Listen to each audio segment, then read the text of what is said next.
다 함께 찬송가 292장 찬송하겠습니다. 아멘.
369장 힘차게 박수하면서 찬송하겠습니다. 369장입니다.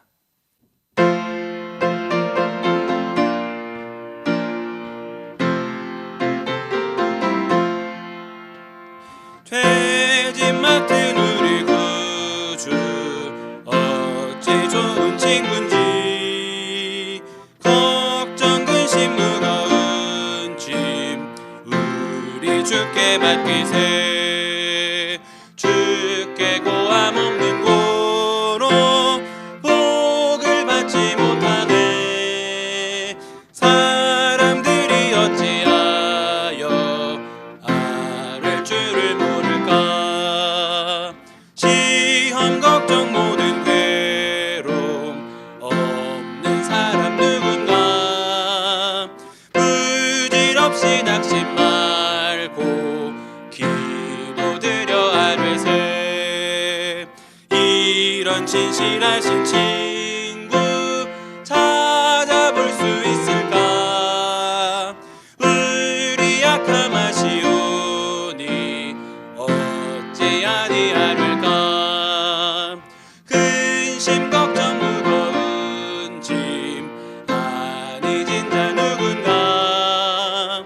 비난 쳐는 우리 예수 주께 기도드리세. 세상 친구 멸시하고 너를 조롱하여도 예수 품에 안기어서 참된 위로 받겠네. 아멘.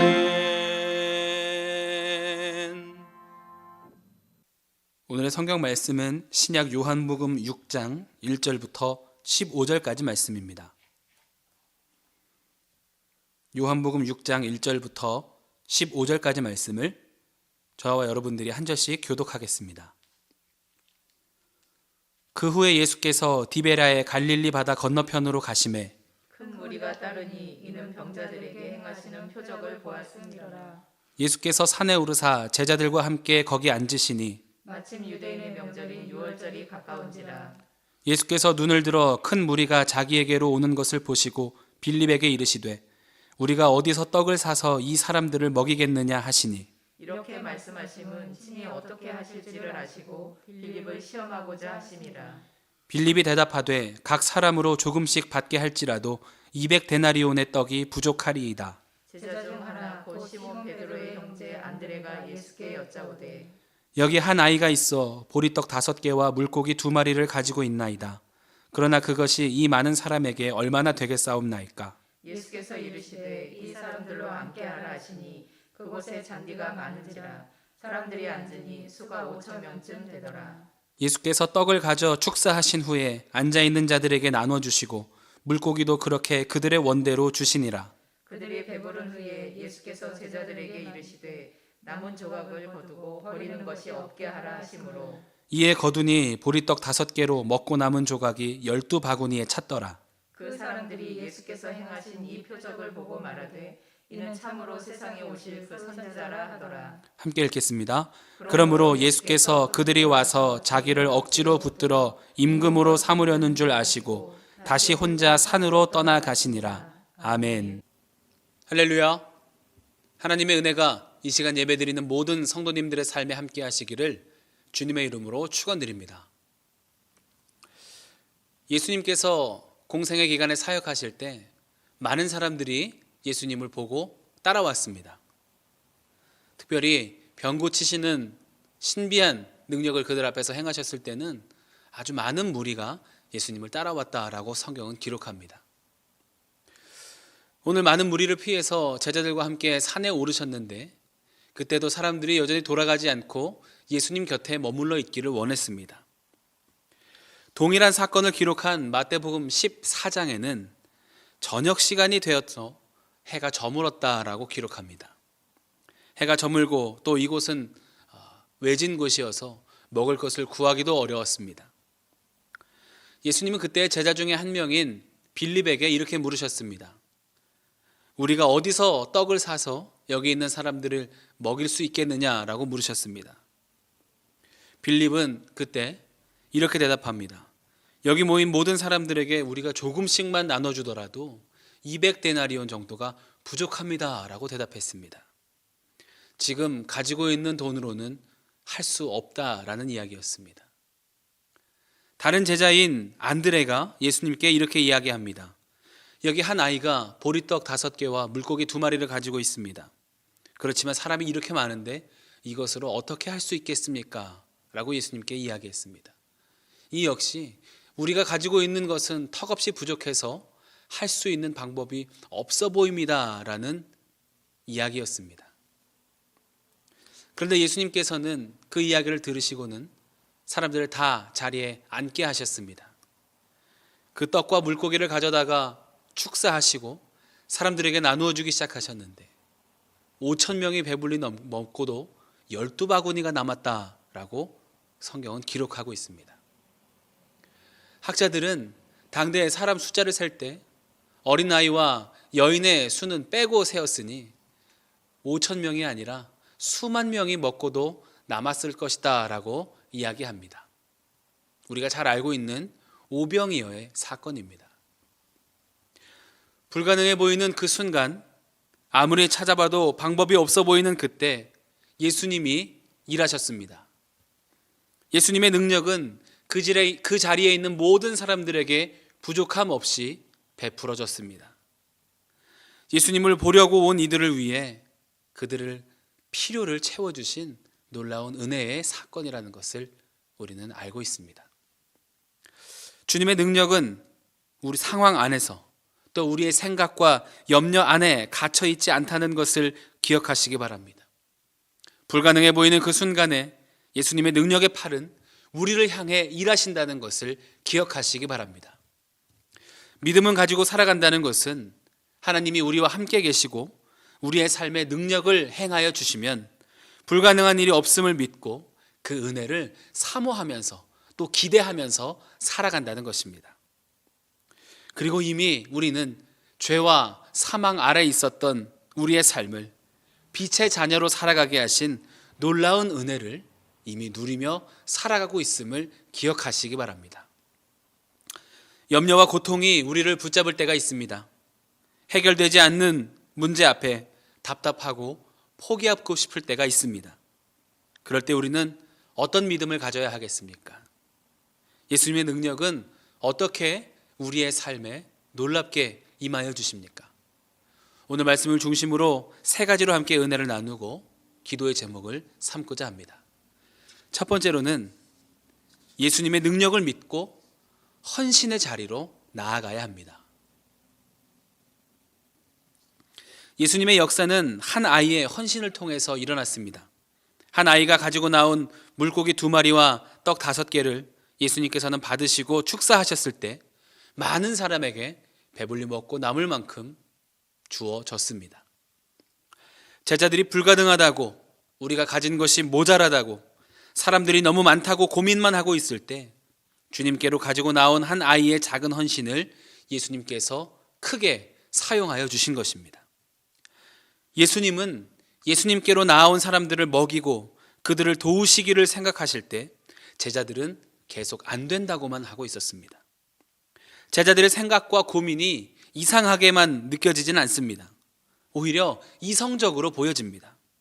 누구라도 당연히 그렇게 생각했을 것처럼 보이기도 합니다. 그렇지만 제자들은 지금까지 예수님과 함께 있으면서 예수님이 행하신 놀라운 기적을 두 눈으로 직접 본 사람들입니다. 물이 포도주로 변하는 것도 보았고 오래된 병을 고치시는 것도 보았고 이러한 일들을 통해 예수님이 하나님의 아들이심을 직접 깨닫게 되었습니다. 그럼에도 불구하고 이런 상황에서 제자들은 예수님을 보고 예수님의 능력을 보고 예수님의 마음을 바라보지 않고 계속해서 자신들의 가진 것과 사람이 많은 것을 생각할 때 불가능하다고만 이야기했습니다. 예수님이 사람 숫자와 가진 돈을 계산하실 수가 없으셔서 제자들에게 물어보신 것이 아니라 이들을 배불리 먹을 만큼의 능력이 없어서가 아니라 제자들의 시선과 믿음을 보시려고 그들에게 질문하셨던 것입니다. 보면 6절 말씀입니다. 이렇게 말씀하심은 친히 어떻게 하실지를 아시고 빌립을 시험하고자 하심이라. 제자들이 예수님의 능력을 믿고 말씀대로 하겠습니까? 어떻게 하면 되겠습니까? 라고 하면서 믿음과 순종의 고백이 아닌 염려와 불가능하다고만 하는 반응이 있었습니다. 우리가 삶을 살아가면서도 이 빌립과 같이 믿음이 부족한 염려와 근심에 쌓일 때가 많이 있습니다. 하나님께서 내 삶의 주인이시고 나와 함께 하시며 또 하나님이 기뻐하시는 삶으로 헌신할 때 하나님께서 그 헌신을 기쁘게 받으시고 내 삶에 채우시며 책임져 주심을 믿는다고 하지만 눈앞에 보이는 문제 때문에 번번이 우리의 결단이 무너질 때도 있습니다. 그럴 때마다 오늘 말씀을 기억하시기 바랍니다. 내 삶에 하나님이 함께 계시면 능치 못할 일이 없고 또 우리가 그것을 믿는 믿음으로 나아가면 우리의 헌신, 보잘것없고 작아 보일지라도 그 헌신이 주님 손에 붙잡힌 바 되면 그 헌신을 통해 놀라운 역사가 우리의 삶에 나타난다는 것을 믿으시기 바랍니다.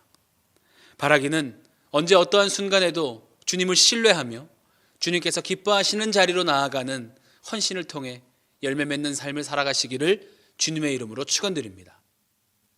두 번째로는 지금 내게 있는 것을 드릴 때 역사하십니다.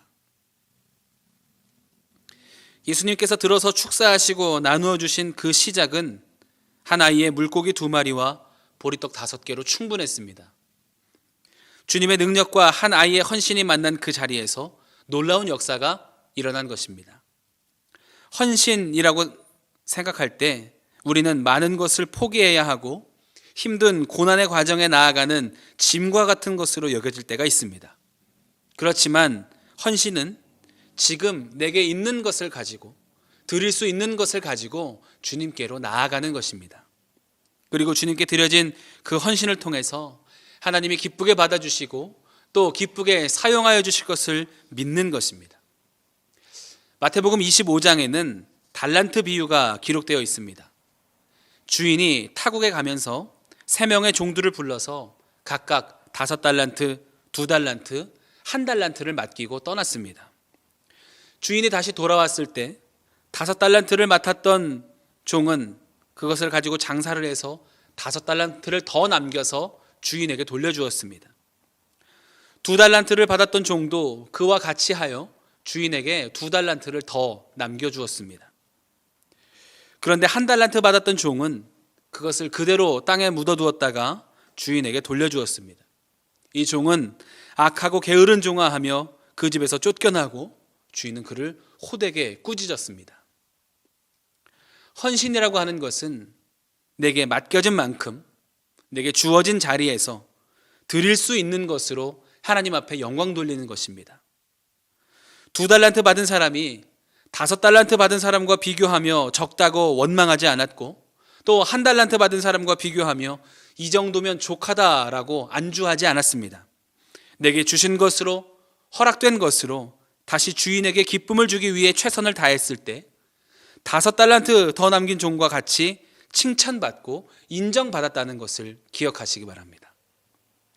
주님은 우리의 헌신을 보실 때 몇 달란트냐가 아니라 우리의 중심을 보시는 분임을 믿습니다. 하나님 앞에 나아갈 때, 또 드릴 것을 준비할 때 가장 중요한 것은 진실된 마음과 태도입니다. 내게 있는 것으로, 내게 주어진 것에서 하나님 앞에 드릴 수 있는 것들을 찾을 때 하나님이 그 헌신을 기쁘게 받아주실 줄 믿습니다. 남들과 비교하면 내 삶의 형편을 판단하게 되고, 그것은 결국 우리의 삶에 불평과 원망을 가져오게 됩니다. 내게 허락하신 삶에 먼저 감사하고 내게 주신 것들을 통해 하나님 앞에 영광 돌릴 수 있도록 애쓰는, 그렇게 하나님 앞에 칭찬받고 또 복받는 우리의 삶이 되기를 주님의 이름으로 축원합니다. 마지막으로 모든 영광을 주님께 돌리는 것입니다. 예수님이 사역하시면서 특별히 많은 사람들이 신비롭게 느낄 만한 기적을 베푸신 후에 더 많은 사람들이 몰려올 것을 피해서 제자들을 데리고 혹은 혼자서 산으로 기도하러 가시는 모습을 볼 수 있습니다. 오늘 본문 15절 말씀에도 이렇게 기록합니다. 그러므로 예수께서 그들이 와서 자기를 억지로 붙들어 임금으로 삼으려는 줄 아시고 다시 혼자 산으로 떠나가시니라. 예수님의 사역은 3가지로 구분할 수 있습니다. 병을 고치시는 것, 천국 복음을 전파하시는 것, 그리고 지혜의 말씀을 가르치시는 것이었습니다. 그런데 그 중에 병 고치시는 사역에 아주 많은 사람들이 반응하는 것을 볼 수 있습니다. 그 신비로운 능력이 궁금해서 예수님을 찾아오기도 했고, 또 고침을 받고자 하는 사람들이 예수님께 나아오기도 했습니다. 그렇지만 예수님은 병을 고치신 후에 더 많은 사람들 앞에 서서 그들의 칭찬과 환호를 받으시며 거기에 반응하지 않으셨습니다. 오히려 기도의 자리, 말씀의 자리로 홀로 나아가셨습니다. 예수님의 사역의 완성인 십자가로 나아가기까지 계속해서 그렇게 하셨습니다. 예수님을 이 땅에 보내신 하나님의 뜻, 그리고 그 사역을 감당하시는 데에 끝까지 온전히 집중하시기 위해서였습니다. 다른 것에 시선이 흔들리지 않도록 늘 깨어 기도하셨고, 많은 사람들의 시선과 인정 때문에 사역의 중심을 잃어버리지 않으시려 묵상의 자리로 나아가셨음을 기억하시기 바랍니다. 그리고 십자가 지시기 전 고난의 쓴잔 앞에서 두려운 마음으로 기도하셨지만 끝내 하나님의 뜻에 순종하겠습니다 하는 결단의 기도를 드리셨습니다. 하나님 앞에 믿음으로 나아가는 우리의 삶에, 그리고 헌신에 이와 같은 순전함이 있게 되기를 바랍니다. 우리의 삶을 통해 하나님이 기뻐하시는 것으로 영광 돌리며, 또 내 뜻과 욕심을 채우고, 또 사람들 앞에 인정받고 사람들의 시선을 신경 쓰면서 사는 삶이 아니라 우리의 삶의 주인이신 하나님의 뜻대로 살아가며, 나를 통해 원하시는 것이 무엇인지, 나를 통해 하나님께서 원하시는 것이 무엇인지를 깨닫고 주신 사명이 우리의 삶의 가장 우선순위가 되어서 나를 통해 하나님이 높아지시는 삶을 사는 복된 인생들이 되시기를 주님의 이름으로 축원드립니다. 함께 기도하겠습니다. 사랑과 은혜가 풍성하신 하나님, 귀한 하루를 열어주시고 하루의 첫 시간 예배하게 하신 은혜를 감사드립니다. 우리의 헌신을 통해 놀랍게 역사하시는 하나님의 은혜를 사모하며 지금 있는 내 자리에서 하나님께 영광 돌리며 하나님의 기쁨이 되는 삶을 살게 하여 주시옵소서. 이 시간 귀한 예물 구별하여 드린 손길을 기억하여 주시고 하늘의 크신 은혜로 그 삶에 채워 주시옵소서. 모든 것 감사드리며 예수님의 이름으로 기도합니다. 아멘. 하늘에 계신 우리 아버지여, 이름이 거룩히 여김을 받으시오며 나라가 임하시오며 뜻이 하늘에서 이루어진 것 같이 땅에서도 이루어지이다. 오늘 우리에게 일용할 양식을 주시옵고 우리가 우리에게 죄 지은 자를 사하여 준 것 같이 우리 죄를 사하여 주시옵고 우리를 시험에 들게 하지 마시옵고 다만 악에서 구하시옵소서. 나라와 권세와 영광이 아버지께 영원히 있사옵나이다. 아멘. 이 시간 공동의 기도의 제목을 가지고 합심하여 기도하겠습니다. 먼저 오늘 주신 말씀 붙잡고 말씀에 의지하여 기도하겠습니다. 나라와 민족을 위해서 기도하실 때 코로나로 인해 고통받고 있는 이 나라와의 민족, 그리고 혼란 가운데 있는 이 민족을 주님 긍휼히 여겨주시고 회복의 은혜를 허락하여 주시옵소서. 함께 기도하겠습니다. 교회를 위해서 기도하실 때 단위에 세우신 담임 목사님의 신원의 강건하심을 위해서 기도해 주시고 성전에서 드려지는 모든 예배가 안전하게 드려질 수 있도록 우리를 지켜주시옵소서. 또 믿음으로 두려움을 뚫고 성전으로 달려나올 수 있도록 도와주시옵소서. 함께 기도하겠습니다. 우리 가정과 자녀들을 위해서 기도해 주시고 또 중보하며 기도하실 때 병환 중에 있는 환우들의 회복을 위해서, 그리고 어려움 당하고 있는 우리의 이웃들과 또한 성도들을 위해서 우리가 합심하여 중보하며 기도하겠습니다. 함께 기도하겠습니다.